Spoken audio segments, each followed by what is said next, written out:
Herkese yeniden merhabalar. Ben Aybüke, kanalıma hoş geldiniz. Bugün misafirim var, annem. Bugün sizlerle benim kilo verme sürecimi paylaşacağız. Annemin yanında olmasını istedim çünkü bu süreçte bana müthiş destek oldu. Ve şu an kendisi de bir kilo verme sürecinde. Hem onun da fikirlerini yani sizlerle paylaşmak istedim. Kendisi hemşire bu arada. Hem de ben çok yüksek miktarda bir kilo verdim. 6 yılda 60 kilo verdim. 60 kilonun çoğunluğunu aslında 50 kilosunu 2 senede verdim değil mi? Evet. 2 sene gibi, hatta daha kısa sürede bile olabilir. 1,5 sene mi? Bir yılda birçoğu zaten Gitmişti. 40-45 gitmişti diye hatırlıyorum. Sonrasında daha yavaş kilo ilerledi. Zaten öyle hedeflemiştik beraber. Şimdi öncelikle anneme söz vereceğim tabii. Anacığım. Vereceğim tabii. Ben çalışkın değilim kızım. Ama teşekkür ederim. Beni kırmadı annem. Çünkü kendisi de şu anda bir kilo verme sürecinde. Diyetisyenle birlikte. Bu arada ben nasıl kilo verdim hepsinden bahsedeceğim ama öncelikle şunu söylemem gerekiyor. Ben hep kilolu bir çocuktum. Değil mi? Yani evet. Doğduğunda da kiloluydu. Ne kadar? Kaç kilo doğmuştun? 4.250. 4.250 kiloyla doğmuştum. 4.250 kilon. Çok tatlı, çok güzel bir bebekti. Hep böyle tombiş ilerledi. Değil mi? Yani anne sütü almana rağmen hani çok tombik ilerledi. Sonraki zamanlarda diş çıkartmaya başladığında tabii zayıf dönemlerin çok olduğu, çok zayıf olduğunda yemiyor bu çocuk, neden yemiyor diye böyle hayıflandığım, üzüldüğüm her anne gibi zamanlarım oldu. Ama ilkokul zamanında yine çok kilo vermiştim. Evet. Çok hareketliydim. Ama ortaokuldan çok sonra. iyiydi. Yani ilkokulda hiçbir sıkıntı yaşamadım kiloyla ilgili.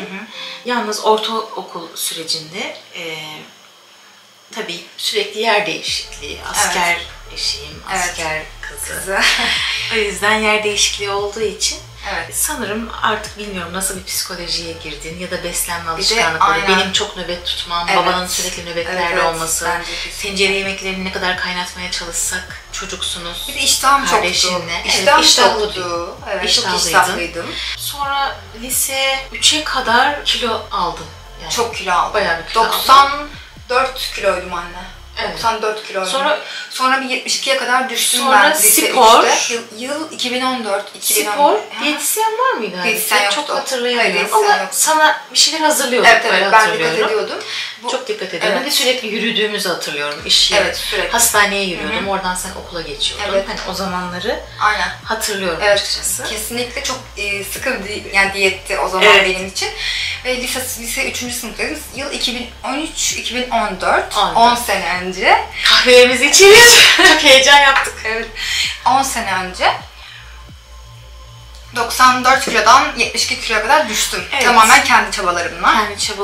Gayet iyiydi. Çok iyiydi. Çünkü boyun da çok kısa olmadığı için. Bu arada benim boyum 1.66. Asla kötü durmuyordu, onu söyleyeyim. Sağlıklı da gidiyordun açıkçası. Biz seni üniversiteye öyle uğurladık. Hayır. Ondan sonra lise sonda üniversite hazırlanırken 12 kilo aldım ben. 85 kilo falan oldum. 84-85 gittim üniversiteye. Çok kilo aldığını hatırlamıyorum 12 kilo aldım. Evet. Ama 12 kilo bu arada çok tabii de yani. Ama hani ben çok yıl olduğu için belki de. Çok fazla hani bu 12 kilo olabileceğini hiç düşünememiştim ama şu anda gerçekten ilk kez bunu duyuyorum. Evet 12 kilo almıştım. Üniversiteye 84 kilo gittim ve üniversitede Kıbrıs'ta okudum. 1,5 sene sonra okul dondurdum. O 1,5 senede ben 40 kilo aldım. 40 kilodan fazla aldım. Kızım, 40 kilo aldım Yani şöyle söyleyeyim, ben en son Kuşadası'na geldiğimde, ailemin yanına geldiğimde 84 gittim, 117,5 kiloya geri geldim. 1 senede oldu, 1,5 senede almadım. 1 senede bu oldu. Sonra 117 kilo devam etti. Sonra ben okulda oturdum. Yok, sen o kadar kiloyu almışsın, o kadar süre zarfında hani biz görüşüyoruz ama hani biz tabii bu kadarını tahmin hiç etmiyoruz. Uzak olduğu için çok sık gelemiyoruz. Çok sık gidip gelemiyoruz. Tabii ben gittim, o süreçte sen kilolu değildin o kadar. Son aylarda almışsın. O sınav hazırlıklarında, fast food sanırım. Çok oturdun yedin. Bu kadar kitaplar okurken, ders çalışırken bayağı. Sonra kapı çaldı. Kızım eve girdi. Babası var, ben varım, kardeşi var. Ondan sonra biz Aybüke kapıyı açtık. Dedik Aybüke. Sonra babasının yani bakıp böyle otura kaldığını hatırlıyorum koltukta. Yani hepimiz şok. Evet. Yani ama hani çok çok üzüldük. Tabii ki tamamen sağlığı açısından. Evet, Zaten çok evet, güzel bir kızdı her haliyle. Yani Evet. kaç kilo olursa olsun her zaman çok güzeldi kızımız. O değil. Yani kızımızın bu kadar kısa bir süreçte sağlığını kötü etkileyecek bir sürece girmiş oldu. Evet. Diyetisyen desteği oldu. Oldu, spora gitti. Sonra doktor... Ama şey olmadı. Bir türlü kilo veremedim. Evet. İnsülin direncim vardı çünkü hastaneye gittim. Dahiliye uzmanları, endokrinoloji, Aynen öyle, hastane. insülin direnci olduğu söylendi. İlaç yazıldı, kilo veremiyorum. Evet, ilaçlarla da kilo veremedi. Aynen öyle. Psikolojisi de tamamen bozulmuştu. Hani Evet. nefes almakta zorlanıyordu. Aynen, evet. Çok kilo Gencecik verdim. bir insan, çok hareketli olması gerek ki çok da hareketliydi zaten. Aynen. Hı hı. Ama onun bu şekilde kilo alması ailece hepimizi çok etkiledi. Evet. Hani babası hep çok haklıydı. Evet. Eşim, kızım spor yapabilirsin, diyet yapabilirsin. Çok destek olmaya çalıştık. Fakat olmadı. Evet, olmadı. Çünkü gerçekten bir rahatsızlığım var. Yani insülin direncim vardı. Evet. Bir türlü kilo veremiyorum. Zaten okulda orada da yapamıyorum. Bir de Kıbrıs'ı beğenmedim. Hiç sevmiyorum. sevmedi. Her gün ağlayarak beni arıyor. Aynen. Sosyal ortamı yok. Erkek arkadaşım burada, yani şeyde, Bursa'da, yani şimdi eşim tabii. Bursa'da sıkıntılı bir süreçti benim için. Ailemden uzağım, ilk defa sık sık gel git yapamıyorum. Kilo aldım. Yani kilo aldım. Ama hani böyle 2-3 kilo değil bu ya. O 40 kilo ya. 37,5 kilo. Yani bu çok yüksek bir rakam. Çok yüksek bir rakam ve ben hani psikolojik olarak da çok yıprandım. Bu arada ben her zaman kendini beğenen, yani kendini her zaman barışık bir insanım. Yani kiloluyken de öyleydim, Evet. zayıfken de öyleyim ve kendimi seviyorum. Bu da annemden bana gelen Kesinlikle öyle. bir özellik. Evet, biz her halde kendimizi sevmeyi öğrendik, biliyoruz. Tabii ki. Ama kilolu Çünkü olmanın... Aybüke, çok özür dilerim. Önemli. Çünkü Aybüke kilo aldığında da o tatlı Aybüke, kilo verdiğinde de o tatlı. Yani Aybüke bizim Aybüke'miz. evet. Ama sağlıksızlık buna eklenince, sağlığını etkilemeye başlayınca Evet. bu bizi çok yıprattı. Hani bu süreç Aybüke o zamanlar artık biz tüp mide düşünmeye başladık. olayını araştırmaya başladık. Evet. Ama o yıllarda, yani bundan 2016 senesi. 2016 2016, yani kaç yıl oldu yavrum? 7 sene 7 önce. sene önce bu hani çok yaygın değildi ve çok kötü sonuçlanan ameliyatlar vardı. Hani babamız çok endişeleniyordu. Ben de bir sağlık çalışanı olarak çok endişeleniyordum. Çok yaygın bir yöntem değildi. Evet. Ama Aybüke bir dosya hazırladı. Yani bütün ameliyata hazırlandı. Dosya hazır. Fakat sonra biz çok korktuk. Tekrardan kızımıza bir şey olacak diye. Ailece bu dosyayı yakma kararı aldık. Aynen öyle. Sonra yine tekrardan denemeye başladık. Evet. Başka bir diyetisyen, başka Aynen. bir spor. Babam. Ben okul dondurdum bu arada. O süreçte ailemin yanına geldim. Evet. Kıbrıs'ta okumak Çünkü istemediğim artık için. evet. Okulumu dondurdum. İstanbul'a kayıt aldıracağım ama yurt dışı sayıldığı için başka bir okula yazılmışım, ismini vermeyeyim şimdi. Kabul ettiler falan, gittim. Dediler kaydınızı alamayız. Dedim o zaman ben geri dönmüyorum Kıbrıs'a. Yani yoksa alacağım 150 kilo. Mutsuzum zaten. Ondan sonra okulumu dondurdum. Ailemin yanında. Hani kilo vermeye de çalışıyorum. Ameliyatı iptal ettik ama Evet. kilo vermeye de çalışıyorum Yani yürüyüşler var. Evet. Çok dikkatli Evet. hazırlıklar var. Sofra olarak, yemek olarak, düzen olarak, ama ne yaparsak gerçekten olmadı. Evet, olmadı. Olmadı. Sonrasında biz artık Biz, karar aldık. Aybüke ve ben. Evet, ikimiz karar aldık. Olmuyor yani. Dedik ki hani babam gerçekten hiç istemedi son Evet. ana kadar. Ama Çok sonra korkuları vardı. kabul etti, evet. Yani o dosyayı yaktık biz ama yakmamıza rağmen ondan işte birkaç ay sürdü mü bilmiyorum. 5-6 ay sonra. Sürdü. Ocak'taydı. Ben Mayıs 29'da Evet. oldum. Değil mi? Evet. Sonra biz karar verdik, yani babamız, işte bütün yakınlarımız hayır işte olmaz. Allah korusun, Riskli. kötü sonuçlar olabilir, riskli bir Ama ameliyat. biz olanlarla konuştuk. Hiçbir sıkıntı. Bir de yani o zamanlar annem dediği gibi böyle çok haberlerde sürekli ölenler falan çıkıyor, yani psikolojimiz bozuk bir yandan. Hani ne yapacağız? Kilo Ne veremiyorum. yapacağız? 20 yaşındayım. Süreç nasıl olacak? Tabii. Ameliyat 19 sonrası yaşındayım. 19-20 yaşındayım. O zaman bu yöntemler de yoktu, bu zımbalama yöntemi. Benimki de vardı. Dedikleri şey sende uygulandı mı zımbalama? Ben de Mustafa Bey uygulamıştı bende. Öyle mi? Evet, mideyi Çünkü zımbalıyordu. evet, kaçak Evet, yeni olanlar oldu, başlamıştı. hatırlıyor musun? Evet, Mustafa Bey zımbalıyordu. Evet, en azından orada bir şansın var Aynen senin. öyle. Orada ben Balıkesir Şehir Hastanesi'nde ameliyat oldum ücretsiz bir şekilde. Onu da bilgilendirmesini yapmak istiyorum. Sanırım şu anda ücretsiz ameliyat şansı yok değil mi? Yani üniversite hastanelerinde olabilir belki. Ben kaptım genelde ama. Yani belki onu çok daha cüzi bir miktar. Yani ben şu anda özel hastanelerde, özel kliniklerde. Evet. Yani benim de doktorum zaten şu anda özele geçti. O zamanlar bilinen doktorlardan bir tanesiydi. Bu arada ismini de versem sıkıntı olmaz herhalde. Ya olmaz. Evet, Mustafa Erol, Doktor Mustafa Erol. Sağ olsun çok güzel ilgilendi, ameliyatını yaptı. Rahmetli teyzem hani yönlendirmişti. Evet, Nurları. O da çok istiyordu ameliyat olmamı. Ameliyat oldum. 29 Mayıs 2017. Yılları da söyleyelim. Tabii. Aybüke Hanım ameliyathaneye, ben. Evet. Yani şöyle beni çok korkuttular. Yani ameliyattan bir gün önce miydi? Orada işte yanında konuşuyorlar. Birisi ölmüş. Ama soğuk su içmiş. Birisi ölmüş. Bir kadın geldi. Sürekli kusuyor. Çok kötü durumda. Bu seni de çok etkiledi. O yüzden artık anksiyete. Evet. Anksiyeteye girdin. Çok kaygılanıyordun. Sen çok kaygılanıyordun. Ben senden 1500 kat çok fazla kaygılanıyordum.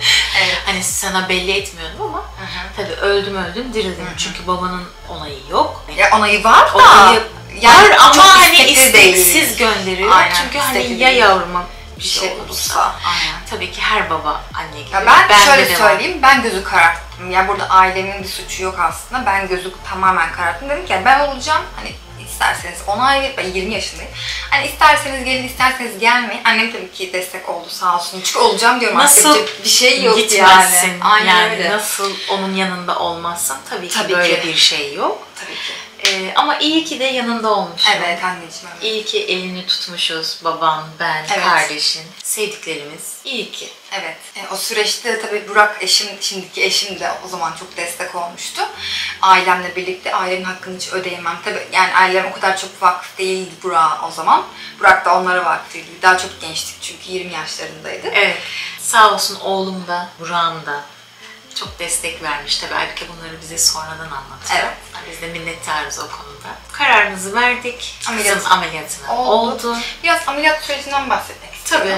Tabii. Benim sürecim şu şekilde gelişti. Ben belirli doktorlardan onay alıyorsunuz ve vücut kitle endeksinizin o zamanlar için konuşuyorum. Şu an hiçbir şartları bilmiyorum. Onu da söylemiş olayım. Şu anki koşulları gerçekten bilmiyorum. O zamanlar 2017'den bahsediyorum. Mayıs 2017, hatta Haziran, tam 6 sene oldu. 29 Mayıs 2017.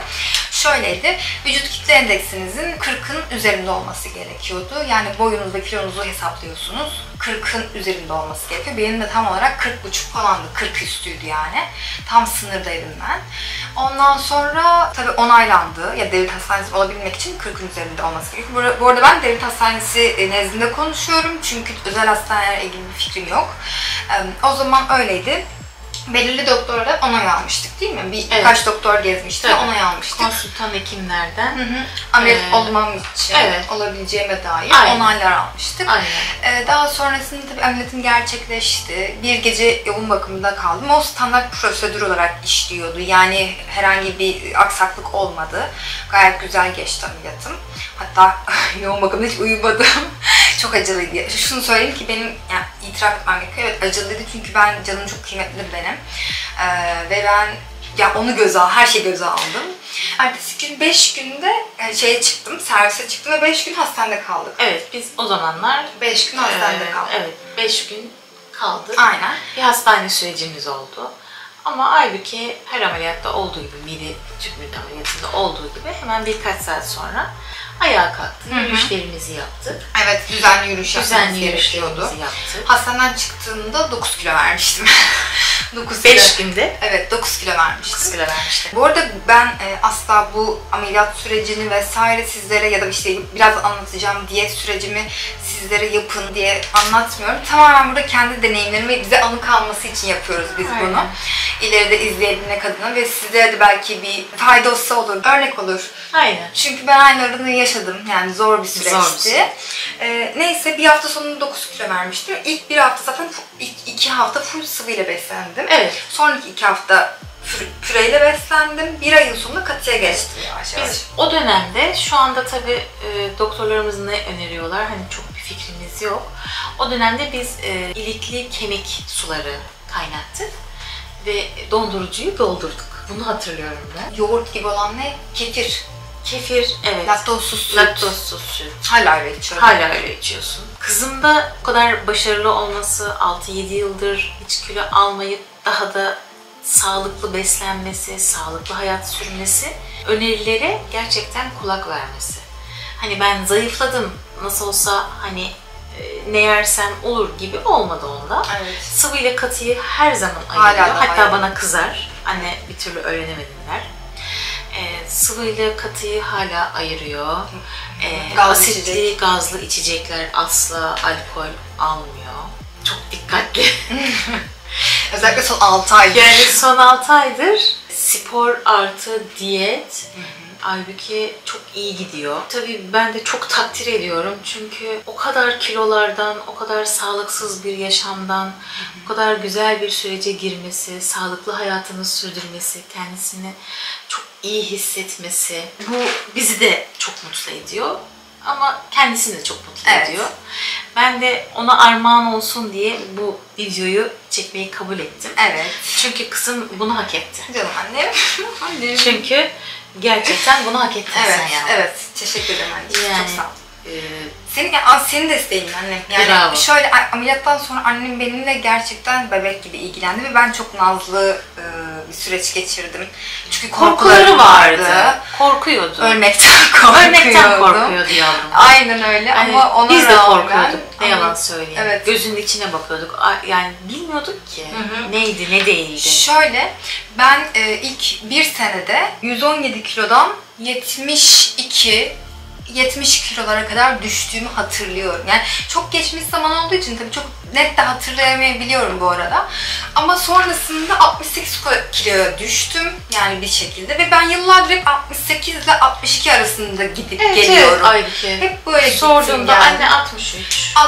62 ile gidip geliyorum 68 evet. ama standart yani hani çok standart 66. 66. Aha. Aha, 66 standart oldu hep. Bir tek pandemi döneminde 72 kiloya kadar çıkmıştım. Ama o zaman evden hiç dışarıya çıkmıyordun. Evet. Ben sağlık çalışanıydım. Evet, çok zor çalışıyordum. Şartlar çok zorluydu. Siz de hep evdeydiniz ve yani yemek hazırlamaktan ve yemek yemekten başka bir şansımız yoktu. Evde lesli falan yapıyorduk ama... Ondan sonra kilo vermeye başladım işte. Hani İlk bir 72 kilo oldum, sonra bir 62'ye düştüm burada ben. Sonra işte hep 66'da standartta kaldım. Düğünümde de 66 kiloydum. Evlendiğimde de 66 kiloydum. Hep 66 standart gitti benim. 2022'de evlendim. İşte pandemi 2020'de oldu. 2020 ile 2021 arası bir 72-62 gittim geldim. Sonra biz evlendikten sonra eşimle birlikte müthiş kilo aldık. Ya ben 4 kilo aldım ama şimdi pandemideki gibi olmadı, daha yağlı oldum. Çünkü hep cips yiyorduk. İşte ben saldığım dönem bu dönem oldu benim. Evlendikten sonra cips, işte abur cubur, ben tabii yemekler yapıyorum evde. Heyecanlıyım, eşyalarımı kullanmak istiyorum.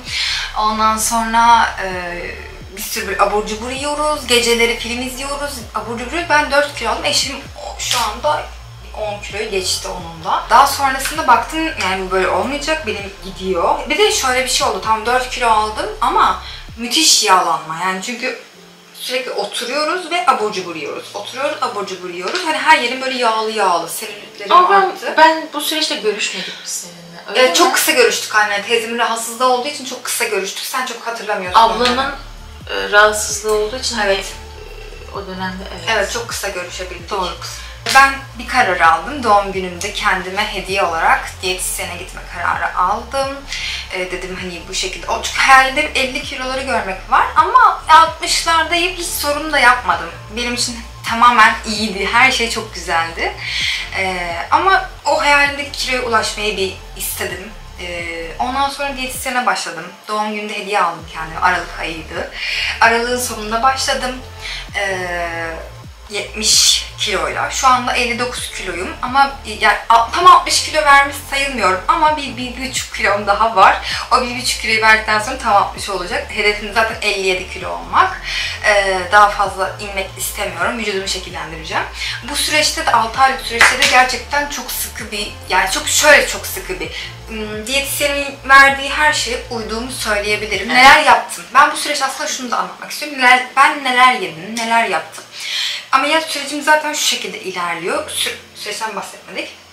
Yeme alışkanlıklarınız birazcık farklı oluyor. Yani mideniz küçüldüğü için zaten çok fazla yemek yiyemiyorsunuz ve katı ve sıvı ayrımı yapmanız gerekiyor midenizi büyütmemek adına.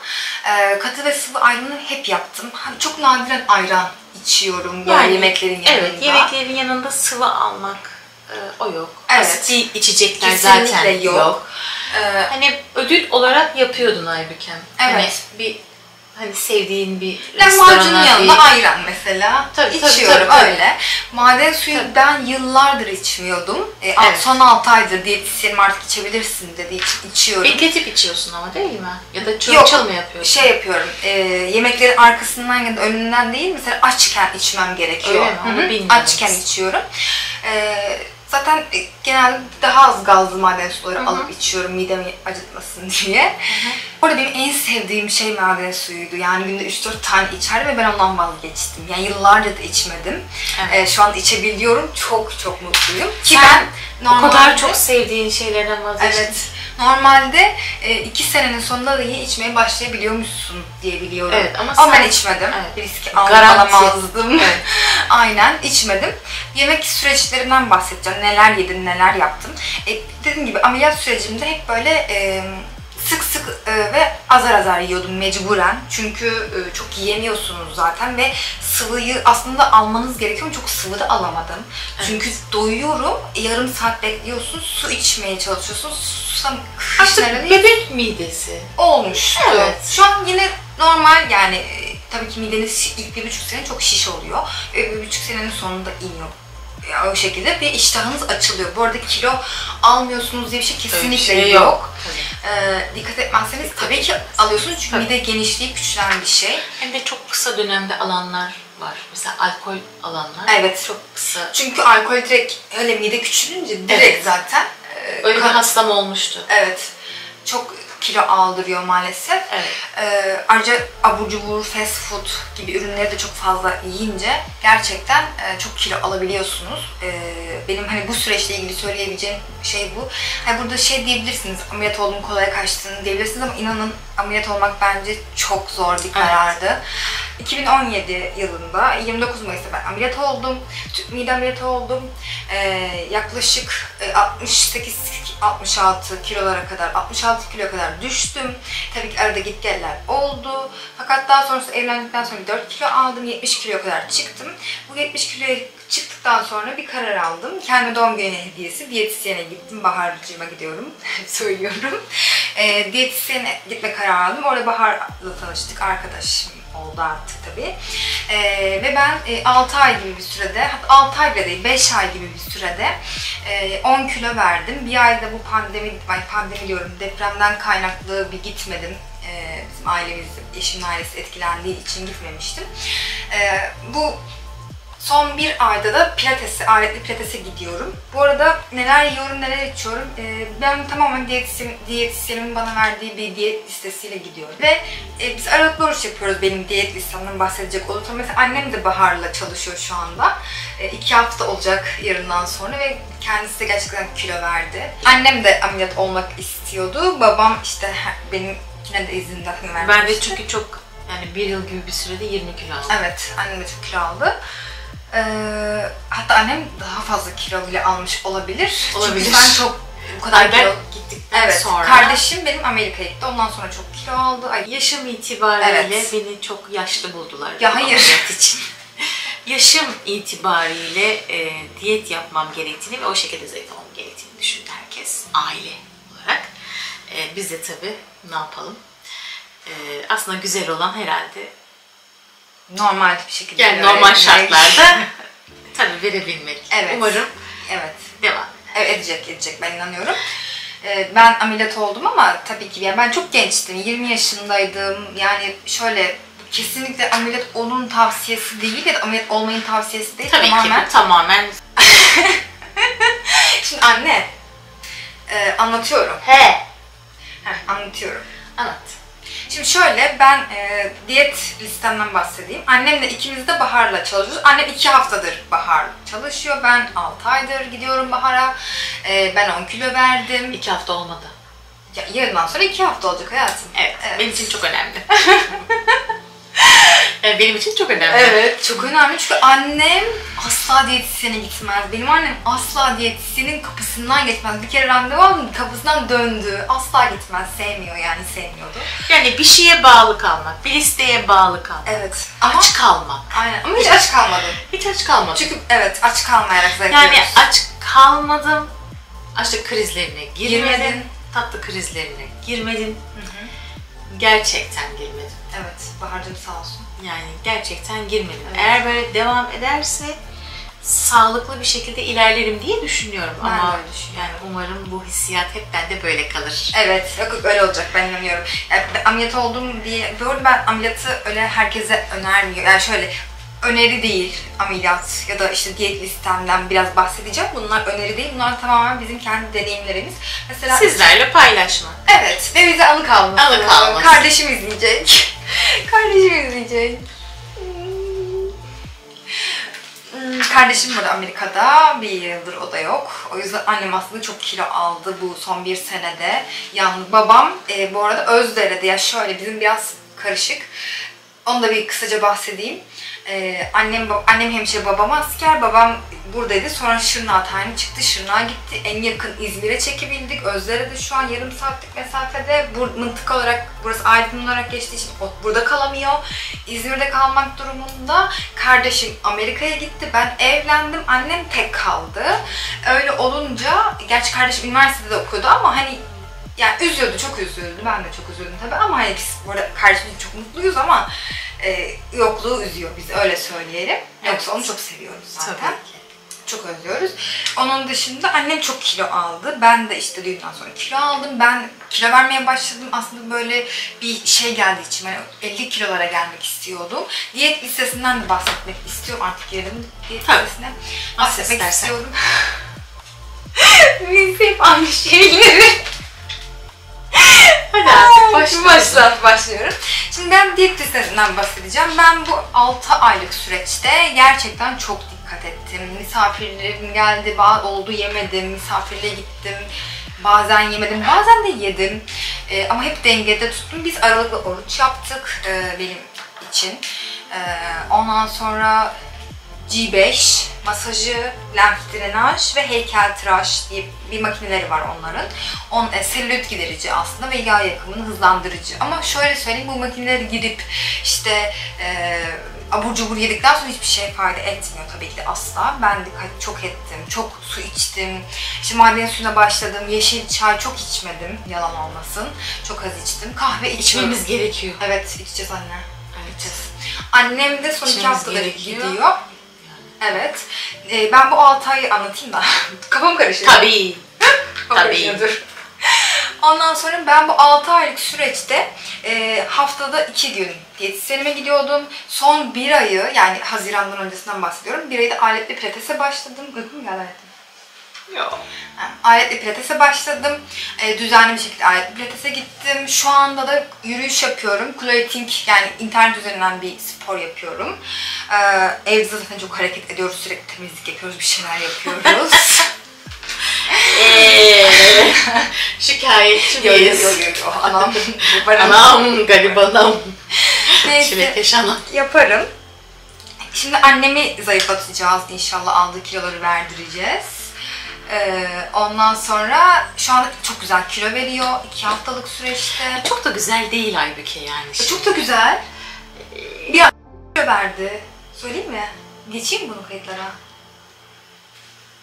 Geçmeyeceğim. Nazar. Değer.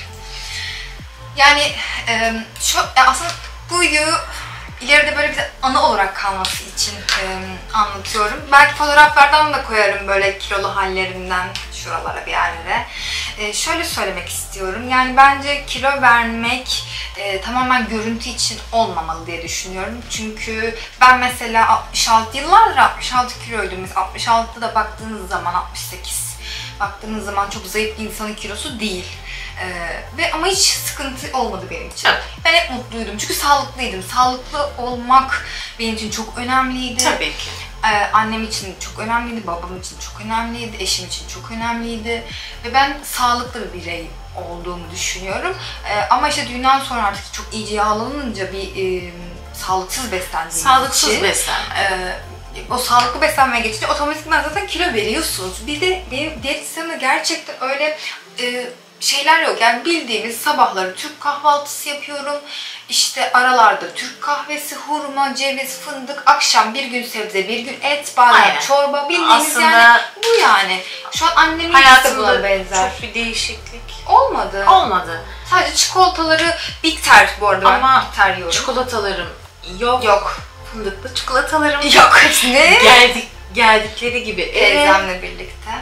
ablamla beraber sağ olsunlar bütün stoklarım hepsi talan oldu. Evet çünkü çok stok vardı. Onun yerine hurma, fındık, ceviz, badem. Bunların hepsi ama gerçekten kuru üzüm, Hı hı. Evet. erik, kuru erik.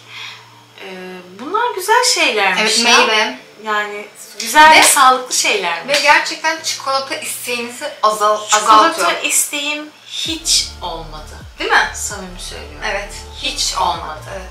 Mesela Hiç ben, olmadı. ben müthiş Ya ben çikolatacıyım. diyete başladığım Maşallah. 6. günde baklava hediye geldi. Yani arkadaşım getirmiş. Söyleme sayıp. Ve ben yani o baklavadan bir tane bile yemedim. Yemedi, annem yemedi. Vallahi. ben. Evet, annem. Ki ben yerim yani. Evet. Yani mümkün değil. Evet. Yani, Yani inşallah nazar devam değmez edecek. de böyle Maşallah, devam eder. maşallah. Çünkü ben Vur bir yerlere vur. ben çünkü yerim. Yersin ama yemeyeceksin. Yemiyor. Yani Yemiyoruz. yemiyoruz. Bitter çikolatayı ben çok çikolatacıyım. Annem de öyle zaten. Evet. Çikolata canavarları. Aynen. Her şey çikolata. Yani severiz. başka ülkelerden her türlü. Evet, her türlü Kabulümüz. çikolata. Hayır değil. Değil. Değil. Eskiden. Değil. Evet. Cidden bütün Alman çikolataları falan hepsini verdim Aynen. teyzeme gönderdim yani çünkü yok. Her türlü, dolu. her türlü. Evet. Şu anda ben mesela onun yerine sağlıklı atıştırmalıklar yapıyorum. Bitter çikolatayı koydum onun yerine. Bitter çikolatayı koydum. Sütlü çikolataların yerine bitteri eritip kuru yemişlerle karıştırıyorum, meyvelerle karıştırıyorum. Hatta anneme de Bir yapacağım. gün Yapacağım. yapalım. Sana paylaşırsın. Olur. Yapalım, Yani- paylaşırım. Evet. Ondan sonra kahve zaten içiyoruz, hurma yiyoruz. Günde benim bir kahveye geçmemem gerekiyor ama ben 2 tane içiyorum. Evet. Buradan itiraf etmiş edeyim. olayım. Evet. Ama kızım geldiği için bu böyle. Evet, ben biraz 2 tane içiyorum. Ama bir sade içiyorsun anne ya. Sade içiyorum evet ama Ödem yapıyor. diyetisyenim- İşte çok su içiyorsun ama onun yerine. Evet, diyetisyenim bunu önermiyor. Öyle. Öyle. Beni de diyetisyenim bunu önermiyordu. Ben 2 tane içiyorum. Ama şöyle bir tane Türk kahve, bir tane sütlü kahve veriyor Bahar. Tamam. Peki. Hı hı. Yani bana verdi. sana yemiyor. Bana yok. Buzlu kahve yaparız. Söylemek istiyorum aslında. Şu an beni izliyor olanlar muhtemelen çok yüksek ihtimalle kilosundan memnun olmayan kişilerdir diye düşünüyorum. Bir zamanlar benim ve şu anda annemin olduğu Aynen. gibi kişilerdir. Şunu söyleyebilirim ki yani bizim hayat mottomuz mutlu olmak üzerine diyebiliriz. Evet. Biz her halimizde mutlu olmaya çalışıyoruz. Evet, ben bir zamanlar çok mutsuzum ama gerçekten görüntüden öte sağlığımın bozulmasından kaynaklı bir Evet. bozukluktu. Evet. Ve şu anda ben bakıyorum yani 26 yaşındayım. Anne sen kaç yaşındasın? Annem de 28 yaşında. Hep 28 yaşında. Evet, ha tabii evet. Mesela şu annemin kilo vermesini istiyoruz çünkü annemin sağlıklı olabilmesi için. Ben şunu söylemek istiyorum beni izleyenlere. Birileri için, görüntünüz için ya da sizi birileri laf söylediği için kilo vermek dünyanın en zor şeyi. Bence bunları gerçekten düşünmeyin çünkü bunlar size kilo verdirmiyor, daha çok sizin moralinizi bozuyor. Her zaman benim kendi tavsiyem olsun bu.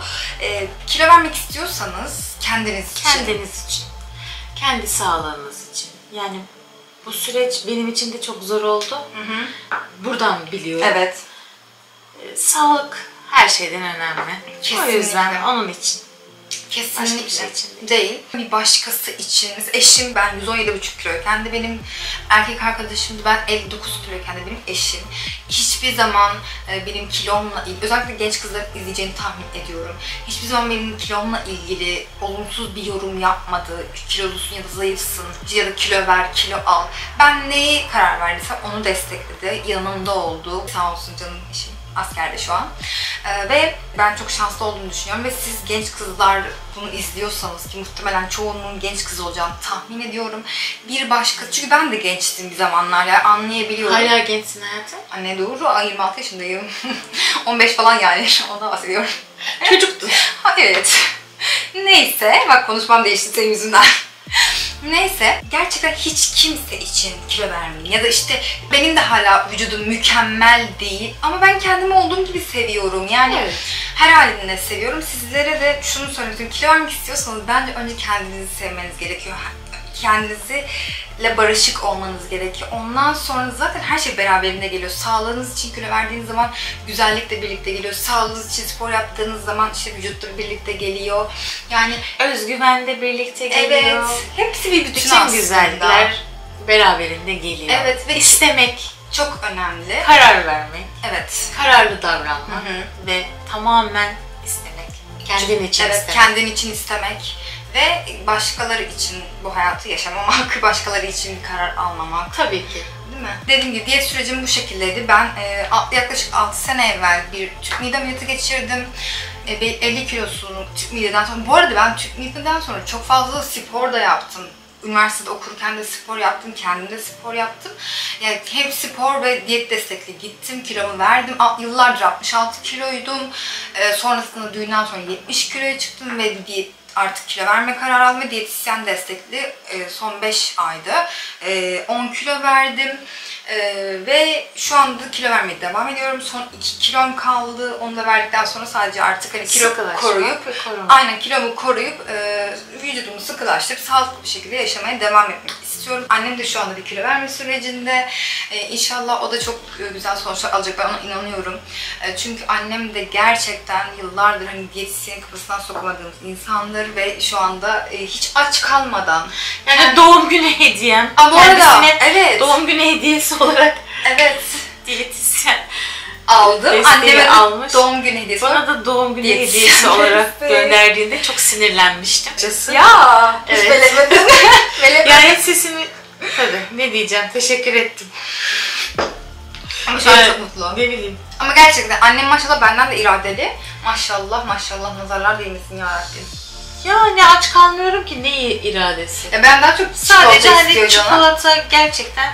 Bitter zaten alsam, şey yaptınız, evi boşalttığınız için böyle bir isteğim de kalmadı. Bak bitter alıştıracağım ben seni. Tamam. Tamam mı? Bitter. Anlaştık. Yani böyle belki bir gün neler yediğimizi de sizinle paylaşırız. Ya bilmiyorum, belki bu video size biraz karışık da gelmiş olabilir çünkü biz annemle sohbet. Yani ben zaten hiç evet. Yani benim hiç bir deneyimim yok. Yok. Kızım çok ısrar ettiği için evet, kabul ettim. Kabul ettim. Ama güzel oldu. Birazcık da uykun geldi herhalde senin. Yani çok uykum geldi.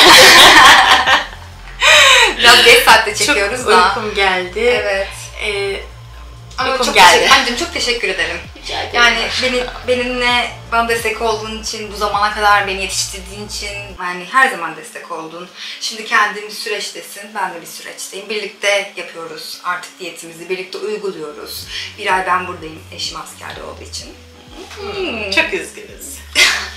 Ben üzgünüm ama ya anne. Ben de çok üzgünüm Ben yavrum. çok üzgünüm anne. Evet. Çocuğum. Ama seninle olmak da güzel. Çocuğumu Evet, çok güzel. özlüyorum, evet. Ama ne yapalım? Bu da bir süreç. Bu da, evet, biz de bunu keyifli hale getirdik. Keyifli hale Öyle getiriyoruz. Aynen. Seninle böyle bir zamanımız kesinlikle olmayacaktı. Benim çalışma hayatım var, Evet. senin çalışma hayatın Evet. var. Böyle bir şey gerçekten benim için yıllar sonra çok güzel oldu. Çok güzel oldu. Birlikte şu anda diyet yapıyoruz. Güzel yani, birbirimize yarenlik ediyoruz. Evet. Güzel. Zaten özlemiştik. Evet. Güzel oldu. Çok güzel oldu. Umarım daha da güzel olur. Evet. bu yani bu nasıl bir konuşma? İnanın videonun son akıbeti hakkında hiçbir fikrim yok. Umarım videoyu beğenmişsinizdir. Anneciğime çok teşekkür ediyorum. Buraya kadar yani benimle sonuna kadar sizlere eşlik ettiği için. Birazcık uykusu geldi. Saat geç, ben zorladım kendisini. Evet. O yüzden. Ama Mutlu oldun mu? sen mutlu olduğun zaman ben zaten çok mutluyum. Anam. Gariban. Canım anam. Öyle. Öyle. Çok teşekkür ederim. Beni buraya kadar sevdiyseniz. Kopuk bir video olmuş olabilir sohbetler arasında. Umarım anlatabilmişimdir. Evet, ben 60 kilo verdim ama hiç kolay olmadı. Ameliyat kolay gözükebilir. Ameliyat kolay bir süreç değildi. Çok zor bir süreçti. Ve irade gerektiren bir süreç bu arada. Hala daha irademi koruyorum. İradenizi korumadığım sürece gerçekten olmuyor bazı Mide şeyler. genişleyen bir organ. Aynen öyle. Yani bu. Ben son Sözün, özü. Bu. Kapatıyoruz. Kapatıyoruz. Kendinize çok iyi bakın. Kendinize çok iyi bakın. Eğer videoyu beğendiyseniz beğeni tıklamayı ve kanalıma abone olmayı unutmayın lütfen. Bir sonraki videoda görüşmek üzere. Anneciğimle hoşçakalın diyoruz. Hoşçakalın.